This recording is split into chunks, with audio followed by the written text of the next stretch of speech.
The village of Ashcroft had not forgotten her. That was the first thing Mira Tallow understood when the post-chaise cleared the hill above the common, and the grey spire of St. Edmund's came into view below, framed by the same bare elms she had climbed as a child. She was 24 years old. She had been gone 3 years, and the lane that curved down toward the village square was precisely as narrow and precisely as rutted as she remembered. And the smoke from the inn's chimney rose in the same pale column against a November sky that offered nothing warmer than the cold consideration of a magistrate who had already made up his mind. She had not expected warmth. She had not come for warmth. She had instead come for a particular kind of accounting, the kind that does not happen in a confessor's booth or a private letter, but in a room with witnesses and signed documents, in the presence of the man who had arranged her destruction and the man whose position had finally made her return possible. She had come to set the record straight, in the oldest and most literal sense of that phrase, to make what had been done to her legible in writing, in the language of deed and testimony, in the vocabulary of offices and courts and seals. The folded document in her lap was the thing she had come for, and she kept one gloved hand resting on it as the carriage descended, as though it might otherwise escape her, as though 3 years of careful letters and a fortnight in London and a single terrible afternoon in a solicitor's own anteroom might yet dissolve if she lifted her hand away. The document was 8 pages, written in a precise clerk's hand on good paper, signed at the bottom in a signature she would have recognized in the dark. She had read it so many times that she could recite it from the middle of the 3rd page without faltering, and she did not need to read it again, but she kept her hand on it, anyway. Behind her, sitting very correctly in the opposite corner with his coat buttoned to the throat and his gaze on the passing hedgerows, was Edmund Calloway, Earl of Keswick, who had made this journey with her and who had said nothing for the last 40 minutes, which was, she had come to understand, not coldness but concentration, the way a man holds himself when he is about to do something that cannot be undone. She did not look at him. She looked at the village. 3 years ago, in the last week of October, the vicar of St. Edmund's had read her name from the pulpit. He had not called her a witch in so many words. He had used the vocabulary available to a careful man: unnatural knowledge, ungodly practices, the suspicion of the community, and those careful words had carried precisely the weight of the other word, the old word, the word that required no proof and admitted no defense. The village had not needed the other word spoken aloud. The village had already decided. The decision had been made in the offices of the man whose signature was now on the document under her hand, and the vicar had only been the instrument of its announcement. She had left on foot, with what she could carry, in the rain. She had not wept. She had not wept then, and she did not intend to weep now. If you have stayed with this story even this far, you already know what she carried out of Ashcroft that October. Not much, but enough. Stay close. The rest of it takes a little longer to arrive, and it is worth the wait. The carriage drew up before the inn, and the ostler who came forward to take the horses stopped when he recognized her face, and his mouth opened, and she watched him decide what expression to wear, and he settled on a careful blankness that was worse than hostility because it was practiced. She descended without assistance. She had learned to descend without assistance. The cobblestones were the same cobblestones, and they were slippery with November damp, and she walked across them as though she owned them, which, depending on what happened in the next several hours, she might. The Earl of Keswick descended behind her, and the ostler's expression shifted again, because an earl was a different matter entirely from a disgraced woman, and the hierarchy calibrated itself in real time, as it always did, swiftly and without shame. "Miss Tallow," Edmund said at her shoulder, his voice level and quiet. "The justice of the peace expects us at 2 o'clock. "I know," she said. "I have the document. You will not need to speak unless you wish to," he said. "I intend to do most of the speaking." She almost smiled. She did not. "You intend to do all of it," she said, "and then I will speak when you have finished, because there are things I need to say that cannot come from you."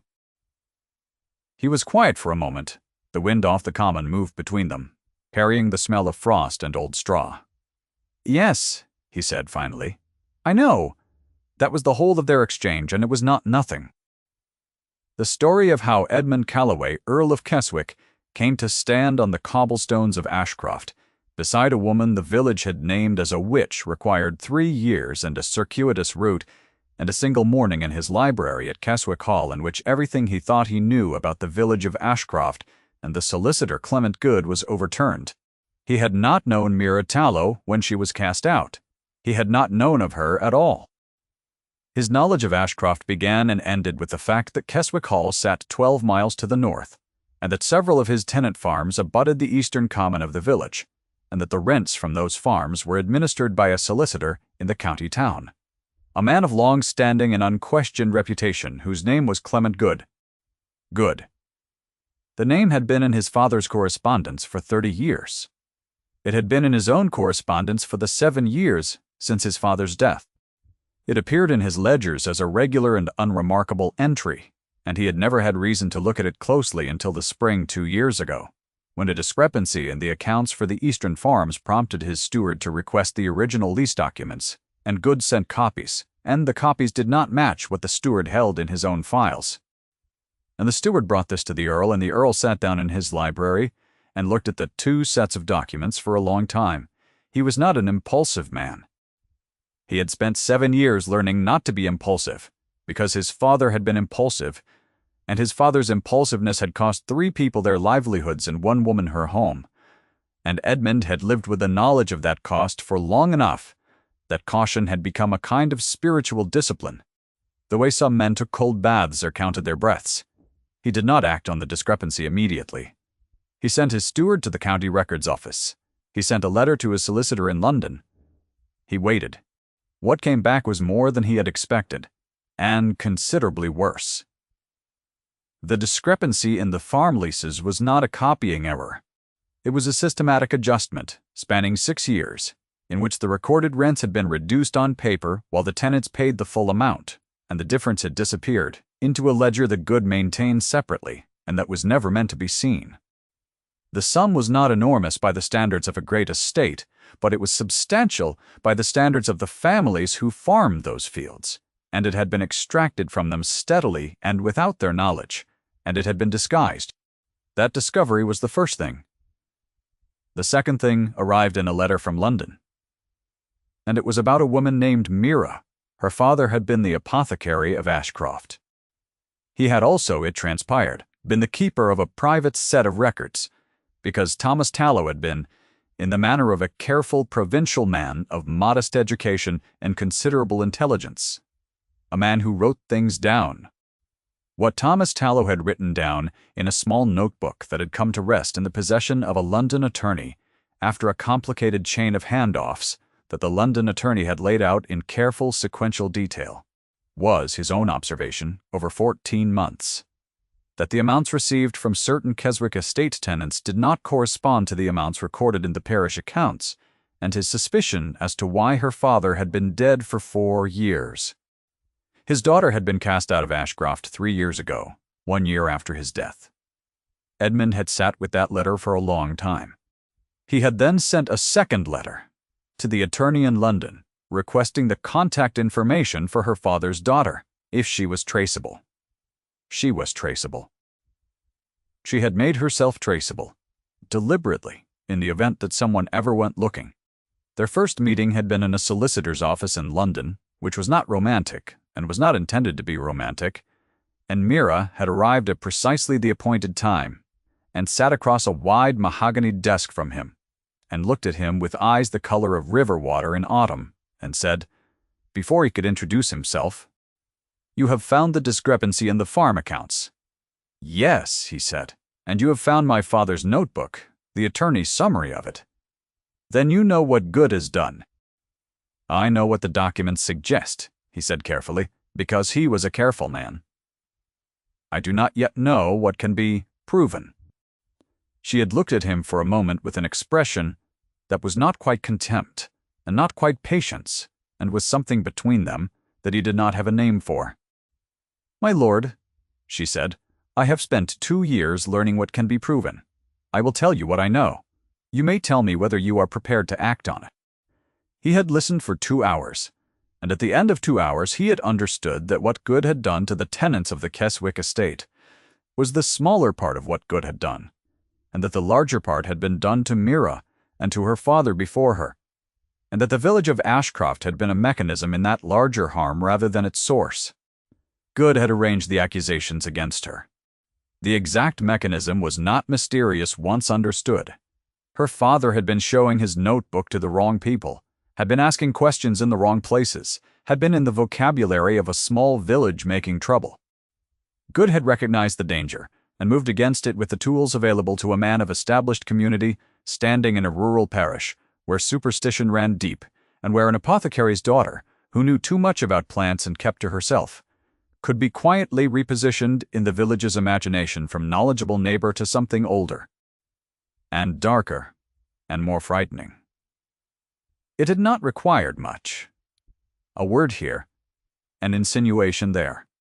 A conversation with the vicar about concerns that had come to Good's attention, concerning certain practices, certain late-night activities, certain remedies that seemed to exceed the natural knowledge of an apothecary's daughter. The vicar had been credulous rather than malicious. The village had followed the vicar. The village always followed the vicar. Mira had left in the rain with what she could carry. What she carried, it turned out, had included her father's actual notebook, the original which the London attorney had held only a copy of, because Mira was, in the manner of her father before her, a woman who understood that documents were not safe unless they were in her own possession. Now, in the cold afternoon of a November day, she walked with the Earl across the cobblestones of Ashcroft, toward the office of the Justice of the Peace, and the village watched them from behind curtains and across thresholds, and she felt the weight of that watching on her back like a hand, and she did not slow her pace.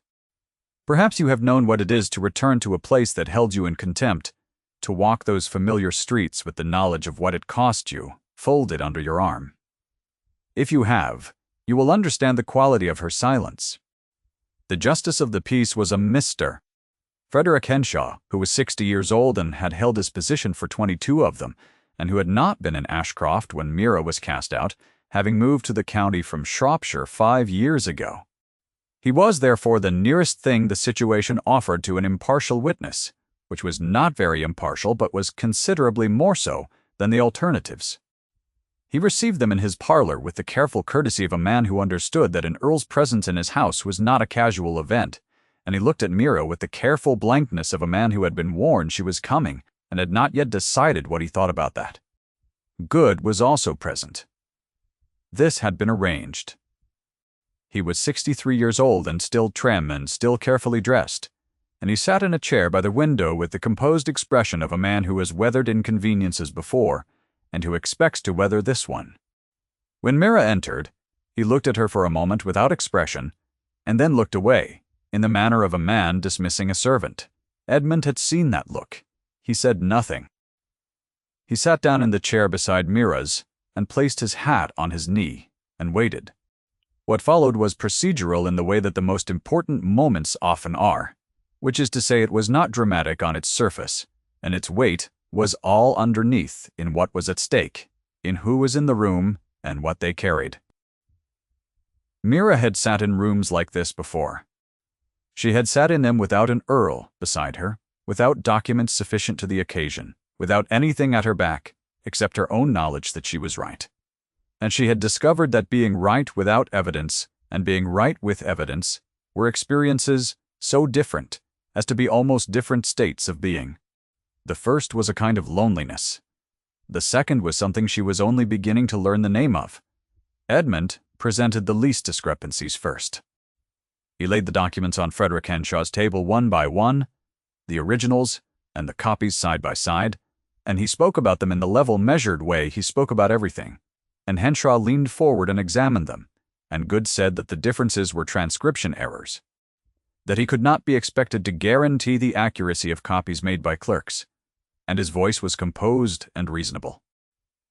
Edmund then presented the accounts ledger, which had come to him via a process that the London attorney had been instrumental in, a process that had involved a clerk in Good's own offices who had his own reasons for wishing the ledger to be seen by parties with the authority to act on what it contained. The clerk had not been coerced. He had, in fact, been waiting for precisely such an approach, and he had produced the ledger with something that looked very much like relief. Good said that the ledger was a working document, subject to adjustment, and that the clerk who had produced it had done so in violation of his obligations and could not be considered a reliable source. Edmund nodded once as though he had expected this answer. He then produced the letter. The letter was not the document that Mira had carried in her lap on the journey down.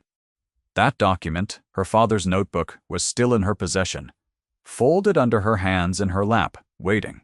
The letter was something different.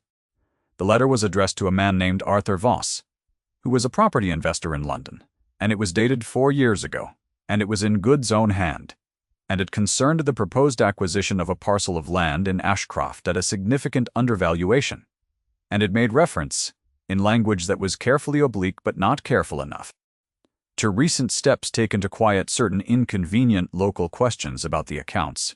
Recent steps to quiet certain inconvenient local questions. 4 years ago, 1 year before Mira was cast out.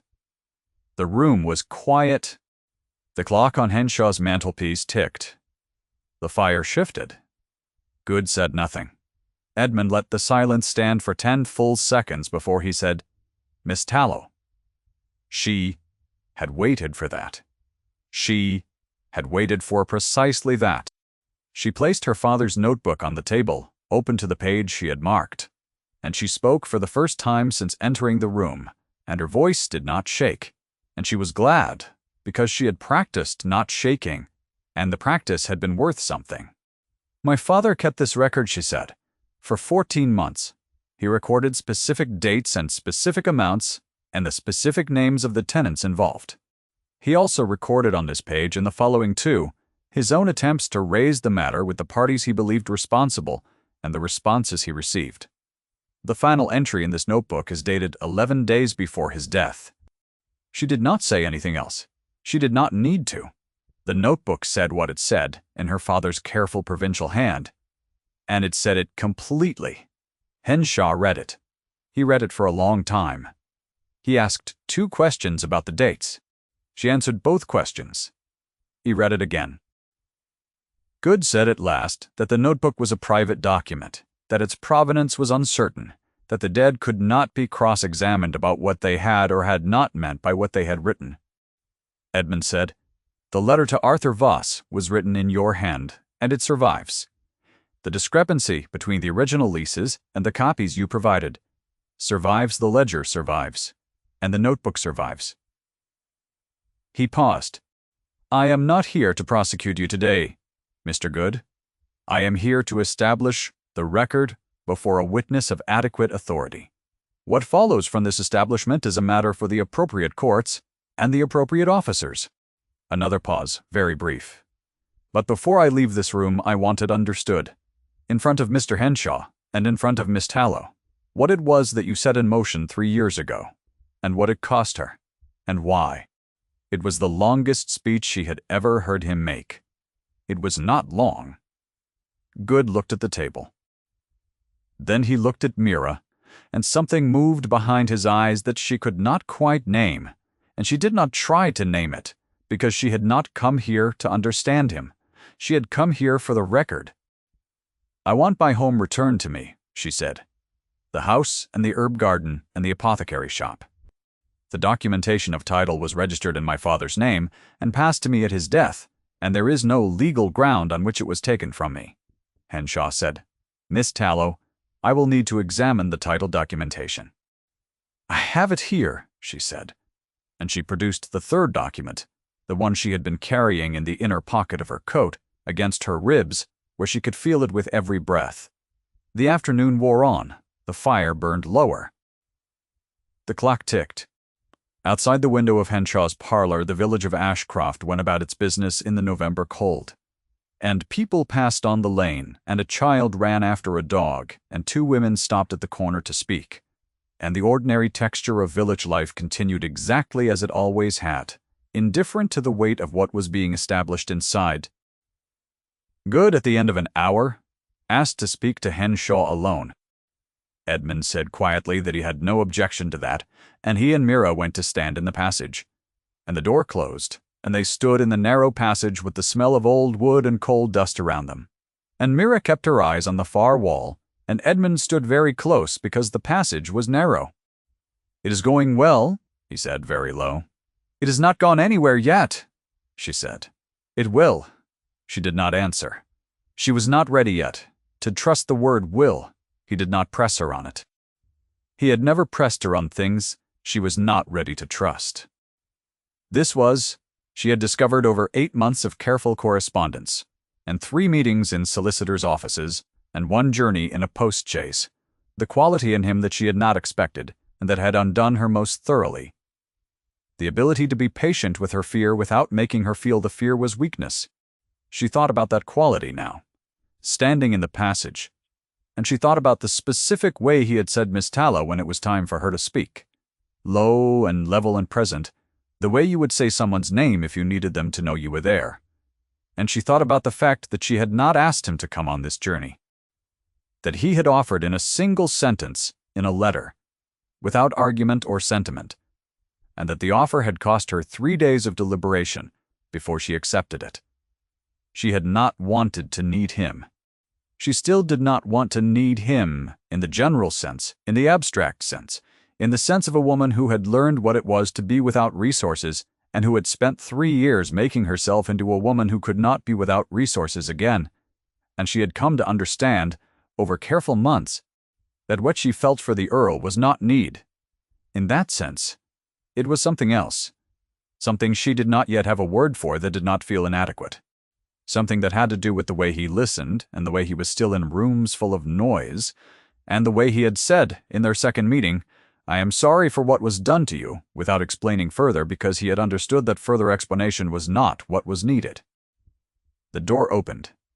Henshaw stood in the doorway, and his expression was that of a man who had just heard something he had been expecting to hear, and was not sure whether to be relieved or troubled.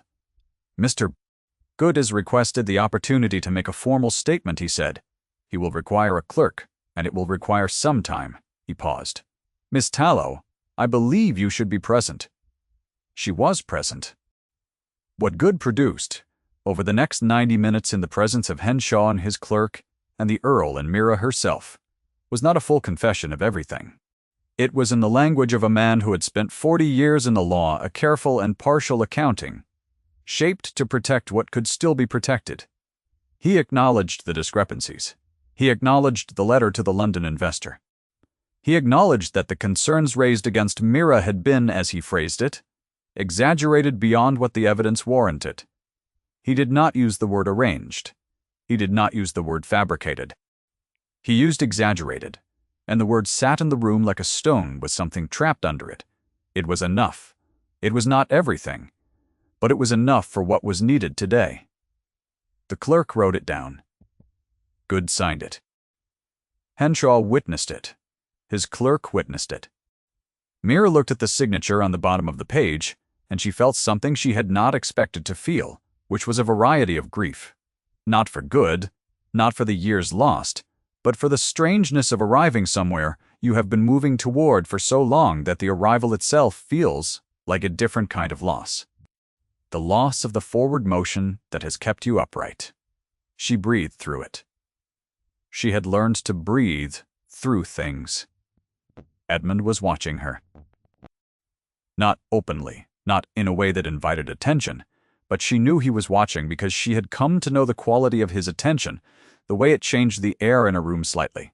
The way standing inside it was different from standing outside it.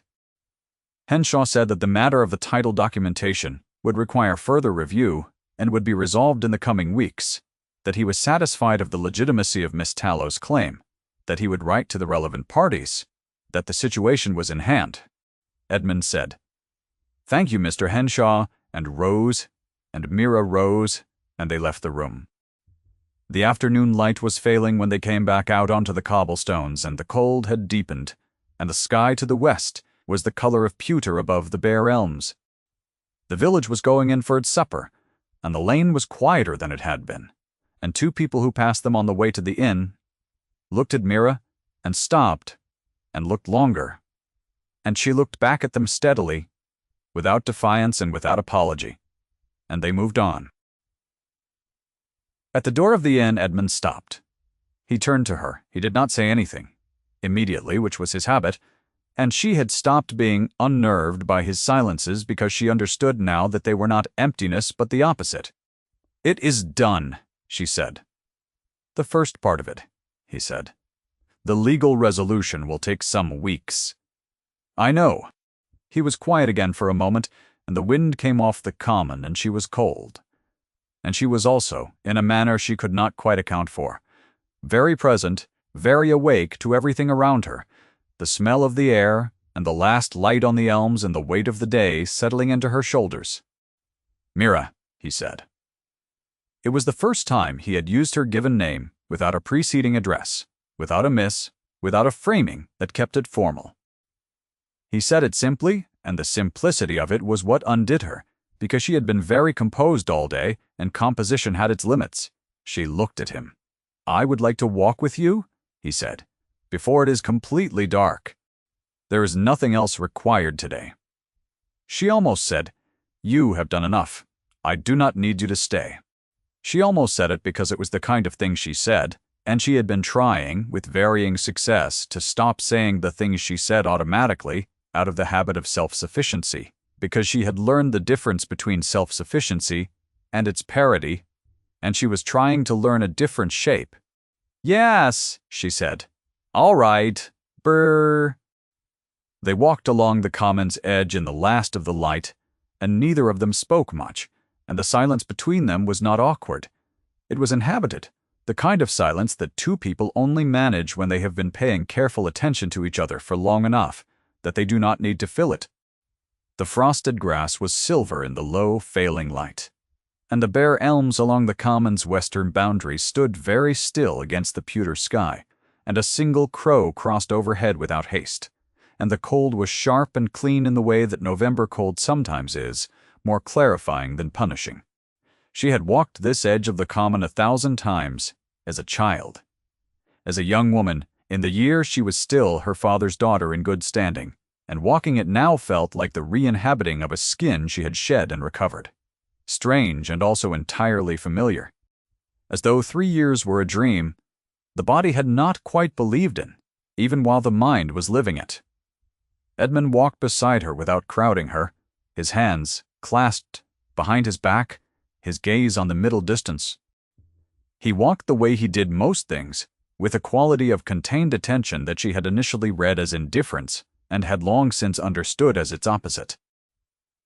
She had been thinking for some months about the specific quality of his attentiveness. She had been thinking about it in the way you think about something you are not yet ready to name, circling it, registering its weight without approaching it directly. He had not pressed her. He was constitutionally incapable of pressing. He waited, in the way that patient men wait, not with resignation, but with the settled certainty that what he was waiting for was worth the wait. She stopped at the edge of the common near a low stone wall that she had sat on 100 times as a child, and she looked out over the frosted grass and she said, without looking at him, "You did not have to come." "I know," he said. "You could have sent the documents with your attorney." "I could have?" She was quiet for a moment. Then she said, "I am glad you came." The words cost her something, and she was glad they cost her something, because things that cost nothing were not worth much. He stood beside her, very close, his shoulder not quite touching hers, and the cold was real between them, but the warmth at her side was also real. He said, "I have wanted for some time to tell you something that I have been uncertain how to say." She waited. "I am not," he said, "a man who speaks easily about what he wants. I have spent enough years saying the wrong thing at the wrong moment that I have become, perhaps excessively careful about what I say and when." A pause. "But I find that I am more afraid of not saying it than of saying it poorly." She turned to look at him then, because she needed to see his face, and his face in the low evening light was what it always was, controlled and serious, and underneath the control, something that was not control at all. "I want," he said, with deliberate plainness, "to court you properly, with your knowledge and your consent. I am not asking you to decide anything now. I am asking you to let me ask." The cold and the fading light, and the village behind them, and the 3 years before this, and the long, careful months of correspondence and solicitors' offices, and one journey in a post-chaise, all of it was present in the moment, all of it was held in the narrow space between them, and she felt it as something warm rather than heavy, or heavy in the way that a good cloak is heavy, something that keeps the cold out rather than pressing down. She thought about what it had cost him to say it. She thought about the fact that he had said it here on the common's edge in the failing light, rather than in a drawing room or a letter. Because he had understood, without being told, that the place she needed to have that question asked was here, in the place she had come from, on the ground she had fought to reclaim. "Yes," she said, "you may ask." The exhale she heard from him was small and controlled and entirely genuine, and she thought that she loved him for that exhale more than for anything he had said because it told her what he had been holding. The weeks that followed were what they were, careful and procedural, and at moments exhausting. The title documentation was reviewed and confirmed. A property attorney from London arrived in Ashcroft to oversee the formal restoration of the house and the shop. Good was visited by 2 officers from the county assizes who arrived with documents of their own, and whose business with him lasted most of a day, and who departed leaving behind them a situation considerably altered from the one they had found. The vicar of St. Edmund's preached a sermon on the subject of hasty judgment that was not an apology, but was as close to one as a man in his position could construct without admitting more than his pride would permit, and the congregation sat through it in the complicated silence of people who had done a thing they could not undone and had chosen, at least for now, to acknowledge it. Mira moved back into the house in December. The herb garden was dormant under frost, but the beds were still there exactly where they had always been, exactly the shape she remembered. The stone edging her father had laid along the comfrey bed was still solid, still true. The wooden post at the garden's corner, on which he had hung a small iron hook for tools, was still upright, only the hook was gone. Taken, or rusted away, she could not know which. The south wall still held its heat in the afternoon, even in winter, and the rosemary against it was gray and dormant, but not dead. On the first morning she walked through them in the cold, she felt her father's presence in the way you sometimes feel it when a place has held the shape of someone's care for long enough that the care is in the soil itself. She found the pressed flower in the back of the kitchen drawer. She had left it there, she realized without thinking. The morning she left, the morning it rained, tucked into the drawer alongside a candle stub and a piece of string, and it had stayed there while she was gone, undisturbed, because no one had moved into the house after her, and no one had gone through the drawers. It was a sprig of dried lavender, slightly faded, pressed flat. Her mother had put it there. Her mother had been dead for 12 years, and the lavender had been in that drawer for 12 years, and it was still there. She held it for a moment, and she did not weep, and she was glad. Edmund visited at Christmas. He arrived in a carriage with his steward, and 2 letters of business, and an expression of studied casualness that she found privately very affecting. The studied part was obvious enough, the straight back and the correct greeting and the brisk handshake with the steward at the door. But the casualness underneath was real, the faint loosening about the eyes when she appeared in the doorway, the way he looked at the house with something she had learned to recognize as satisfaction on her behalf. The way he did not immediately produce the letters of business, but left them in his coat pocket until the second afternoon. He came for 3 days, and they took 2 walks on the common in the frost, and she showed him the herb garden in the thin winter light, and he asked careful questions about which plants were which, bending to examine the gray-green rosemary against the south wall. Turning over in his gloved hand the dry head of a last summer's lavender stalk she had left for the seeds, with the focused attention of a man who wants to understand what matters to someone he cares about. On the second evening, by the fire in the small sitting room with tea that had gone cold between them, he said, I should like to introduce you formally to my household in the spring, if you are willing." "As what?" she said, because she needed to know what he was asking. "As the woman I intend to marry," he said, "if you will have me." She looked at the fire for a moment. Then she looked at him. His face was what it always was, and she had come to love what his face always was. "I will need to think about it," she said. "I know," he said. "I am not saying no." "I know," he said again in exactly the same tone, which was patient and warm and certain. She thought about it for 6 days. On the 7th day, she wrote him a letter, which was how they had always done things, and the letter was very short, and it said yes. By the following spring, the herb garden came back in full. The lavender came up in long gray-green rows along the south wall, and the comfrey unfurled its broad leaves by the gate, and the rosemary she had thought lost to frost stood up tentatively at the corner of the house, and then more firmly as April came in. She stood in the garden on a morning in late April with the smell of growing things around her and the sound of Edmund's carriage in the lane beyond the wall, and she held the small dried sprig of lavender from the drawer, which she had been carrying in her pocket for months. And she thought about her father and his notebook, and the 14 months he had spent writing things down so that they could not be unmade. And she thought about the strange and circuitous route by which his careful work had finally come to rest in the right hands. He had not lived to see it. She had lived to see it for him. The carriage stopped. The gate opened. She turned. If the story has held you this far, you know how it ends, and you do not need it explained. Thank you for staying until the end. These stories mean more than you might know. And if this one stayed with you, leave a word in the comments. It helps. She put the lavender sprig in the pocket of her apron, where it would stay warm, and she walked toward the gate, and the morning light was on everything, and she was home.